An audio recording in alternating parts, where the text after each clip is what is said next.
खऱ्या अर्थानं त्यांना संस्थापक म्हणजे होतेच. त्या ठिकाणी त्यांच्या या केवळ नगरीमध्ये आज सह्याद्री सहकारी साखर कारखान्याच्या आदरणीय यशवंतरावजी चव्हाण साहेब परिवर्तन करण्याच्या प्रचाराच्या निमित्तानं या ठिकाणी खरं तर समोर सभासदांशी संवाद साधण्यासाठी आम्ही या ठिकाणी आलेलो आहोत.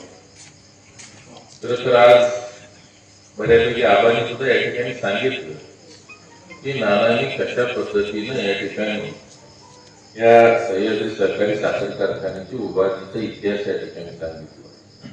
त्यांनी या ठिकाणी सायकलवरून मोटरसायकलवर अशा पद्धतीने जाऊन एक समाजामध्ये अतिशय चांगल्या पद्धतीची प्रतिमा असल्यामुळं त्यांनी त्या ठिकाणी फार मोठ्या प्रमाणावर शेअर जमा केले आणि या सह्याद्री सहकारी साखर कारखान्याचा पाया घालण्याचं काम खऱ्या अर्थानं या ठिकाणी नानांनी केलं. आज जर आपण बघितलं जे या ठिकाणी नैतिकतेच्या गप्पा मारतात त्यांनी या ठिकाणी संस्थापकच बदलण्याचं काम केलं. मी सांगतो ती बरोबर आहे. त्यांनी संस्थापकच बनवलं. अरे कारखाना उभा केला तुम्ही, त्यामध्ये योगदान दिलं तुम्ही, आज तुम्ही संस्थापक बदलायला निघाला, तुम्ही बाहेर नैतिकतेच्या गप्पा मारताय. आज जरी तुम्ही कितीही इतिहास या ठिकाणी लपवायचा प्रयत्न केला तरी या ठिकाणी वसंतराव आबांच्या सारखी इतिहासाचे साक्षीदार असणारी मंडळी आम्ही या ठिकाणी या पॅनलमध्ये घेतलेली आहे. आज जर आपण बघितलं तर या गावाला खऱ्या अर्थानं म्हणजे नाना स्वातंत्र्य सैनिक होते. या देशाला स्वातंत्र्य देण्यामध्ये त्यांचं योगदान होतं. त्या ठिकाणी त्यांनी या स्वातंत्र्यासाठी तुरुंगात सुद्धा भोगला. त्यानंतर लोकल बोर्डाला ते होते, बरीचशी महत्वाची पदं त्या ठिकाणी त्यांनी भूषवली आणि गावाला एक अतिशय दैदिप्यमान अशा पद्धतीचा इतिहास त्यांनी या ठिकाणी रचून ठेवला. आज त्या मंडळींना हळूहळू त्यांनी कारखान्यामध्ये घेतलं सुरुवातीला. पण आज जर तुम्ही बघितलं तर एकही संस्थापकाच्या घरातला प्रतिनिधी त्यांनी या ठिकाणी ठेवलेला.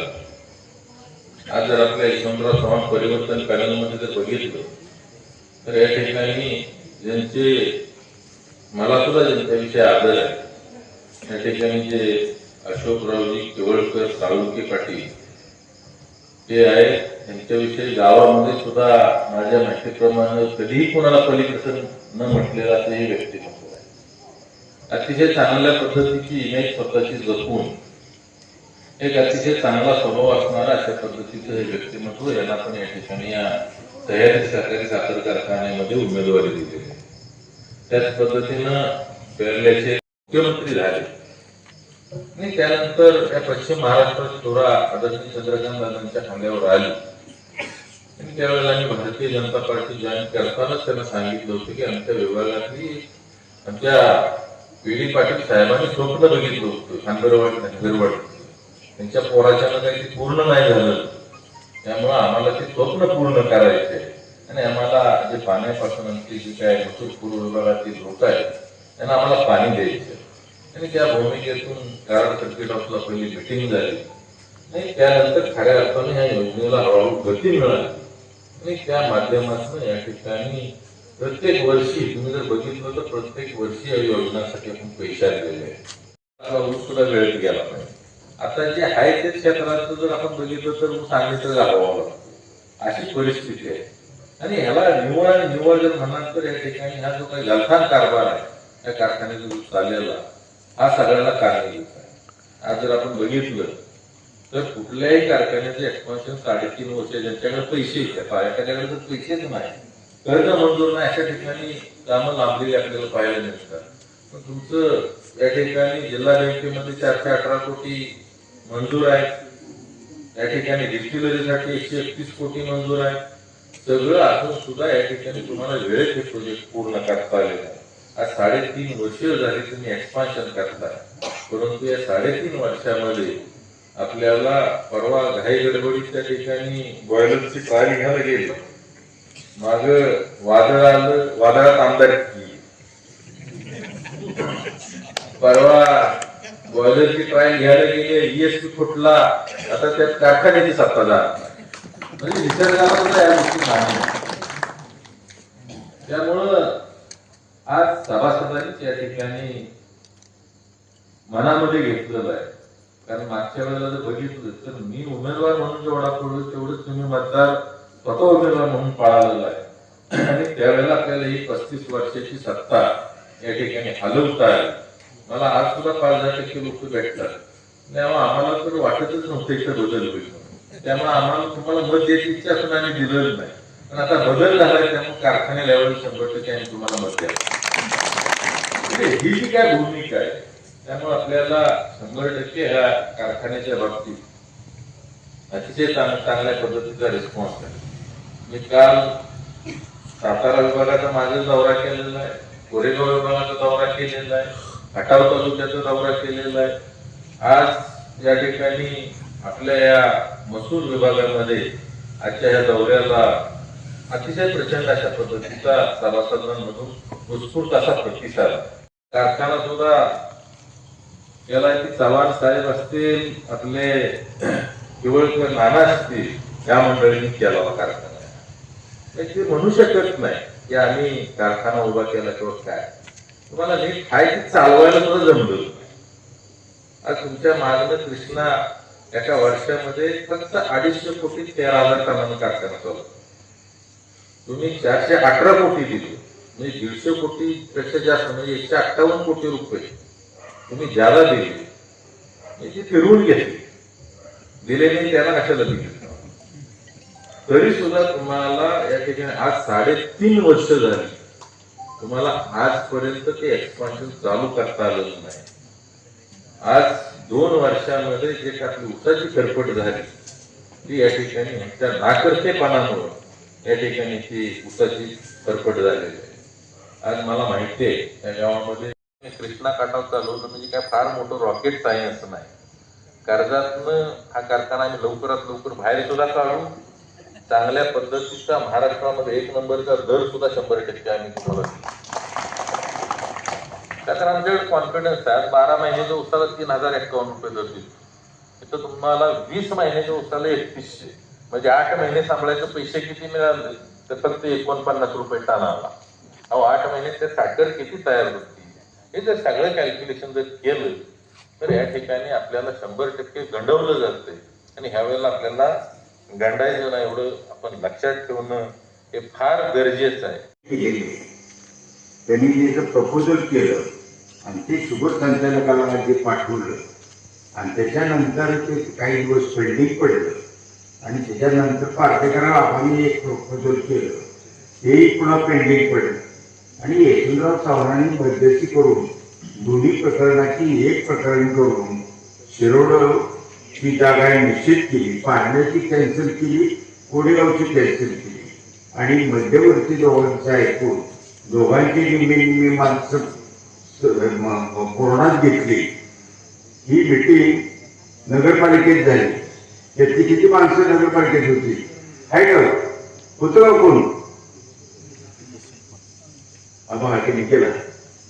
नगरपालिकेत मीटिंग झाली होती. दादासाहेब जगताप त्याला मंत्री होते, त्यांनी मध्यस्थी करून घेतलेली.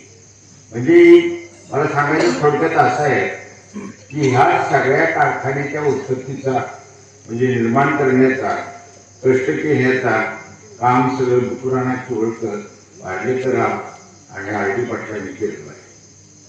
R.D. पाटील बँकेचे चेअरमन होते, महाराष्ट्र मार्केटिंगचे चेअरमन होते, महानंदाचे चेअरमन होते आणि त्याच वेळा कोल्हापूर संघाचे चेअरमन होते. एवढे व्याप ते एका वेळा सांभाळत होते. त्यामुळे त्यांना शेअर गोळा करणं एवढं जमत होतं. तरी ही सगळी कामगिरी नानांच्या सोपवली आणि नानांनी मोटरसायकलवर बसून कोणाच्या मागं सायकलीवरून शेअर्स आपल्या मसूर भागातून पलीकडच्या नदीच्या काठाला भोपळ्यातून अशी शेअर्स गोळा केले आणि या कारखान्याला जी लागतो म्हणजे त्याचा तेवढे शेअर्स खपून सभासदांना सांगितले आता पूर्ण झालेलं आहे. आणि नंतर हे पॅनल तयार झालं त्यांचं संचालक मंडळ आणि PD पाटील त्याची चेअरमन झाले. दुर्दैव आहे करणारे एका बाजूला आणि उपभोग घेणारे दुसरे झाले. पण त्यांनी चांगला चालवला असता तर काही हरकत नव्हती, कोणीतरी चालवायचं.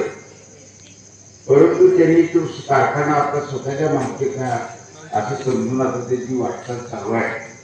कारण इथे जे संचालक ते घेतात ते त्यांच्या ऐकण्यातले घेतात. कसले घेतात? मुख्य बहिरे आंधळे. त्यांनी काही बोलायचं नाही, काही बघायचं नाही आणि काही तोही करायचं नाही. तोंड त्यांना गेल्या गेल्या एक डिश देतात, ते सगळे ह्याची देतात. त्याची जी सुकामेवेची ती खात खात यांची मिटिंग सगळी संपली. त्यांना काही कळतही नाही काही झालं आणि आपलं बाहेर यायचं सांगायचं साहेबांसारखं कारखाना कोणी चालवत नाही, दुसऱ्या कोणाची ताकद आहे काय चालवायची. आणि तुम्हाला त्याचं किती कळलंय?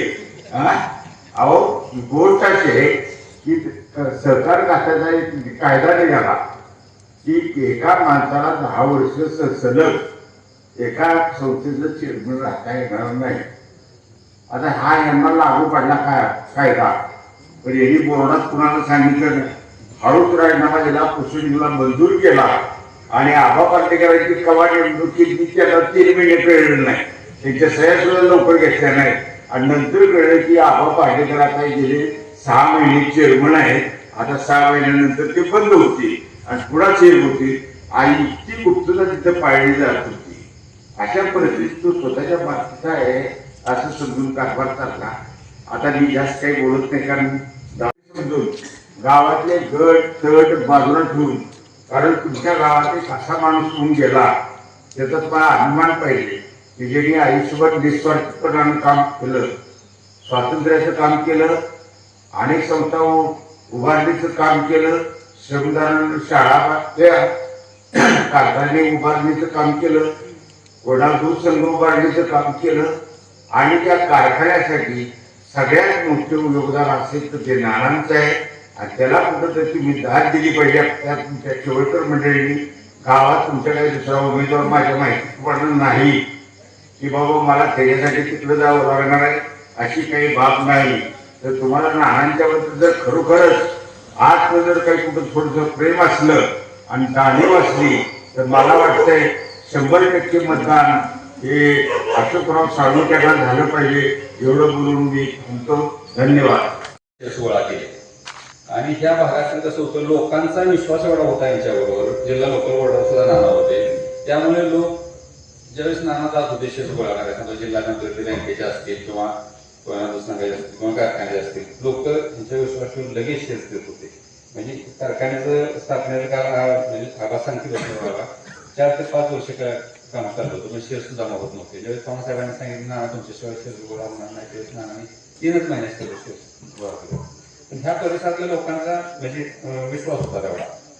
आणि त्यामुळे काय परत हा जो करांतराने हा भाग नानांचा म्हणला जायचा. त्यामुळे पाण्याचा जे विषय आहे तुम्ही आता म्हणजे मूर्त स्वरूप दिलं पाण्यासाठी. मागच्या वर्षी प्रयत्न केले, या वर्षी पण तुम्ही केलं. धनगरवाडीचे योजना जो पलीकडचा भाग आहे, निगडी, गोलकवाडी, गायकवाडवाडी, पाडळी, पूर्ण मागच्या 2-4 वर्षापासून दादाने परिश्रम घेतले ती ते वगैरे उठवण्यासाठी किंवा फॉरेस्टमधून ते परवानगी घेण्यासाठी. त्याच्या माध्यमातून त्या भागाचा पाण्याचा प्रश्न मिटला. तर त्यात पुढे एक गमत सांगतो तुम्हाला. याच्यामध्ये त्या भागाला पाणी मिळवण्यासाठी पूर्वी नानांनी मसूरला म्हणजे पाणी परिषदेवर घेतलं होतं. त्यांचं दिलकर आबा वगैरे यांनी भरपूर परिश्रम घेतलं. तर त्यांचं त्यावेळेस म्हणणं काय होतं की जो 2 कालवा आहे तो कालवा म्हणजे गायकवाडवाडी पासून फळजावडी असा जावा आंबोळीमध्ये त्यामुळे हा सर्व भाग पाण्याखाली येईल. पण त्यांना काही यश आलं नाही. किंवा मुख्यमंत्री असताना सुद्धा त्यांनी प्रयत्न केले, पण त्यावेळेस हा भाग आता आला नाही सांगितलं असतं तर काय त्यावेळेस यश आला नाही. दरम्यानच्या काळात काय झालं, केवळमध्ये अतिशय चांगला माणूस होता. चौकशी केल्यानंतर त्यांनी त्यांना सांगितलं की तुम्ही अशा पद्धतीनं संस्थेवर कारवाई करा. त्यांनी सांगितलं अजिबात नाही, संस्था कितीही चांगली असली तरी मी सांगतोय म्हणून संस्थेवर कारवाई झाली पाहिजे असं या महोदय आता सांगत असतात, सांगत फिरतायत. नैतिकता अशी आहे, नैतिकता तशी आहे, परंतु फार म्हणजे अतिशय निष्ठम पातळी त्यांनी या माध्यमातून गाठलेली आणि त्यांच्या मंत्रिपदाच्या काळामध्ये बहुतेक बऱ्यापैकी कुस्त्या उराव घेण्याचं काम त्यांनी केलं. त्याचा परिपाक त्यांना विधानसभेच्या निमित्ताने मिळाला आणि राहिल्या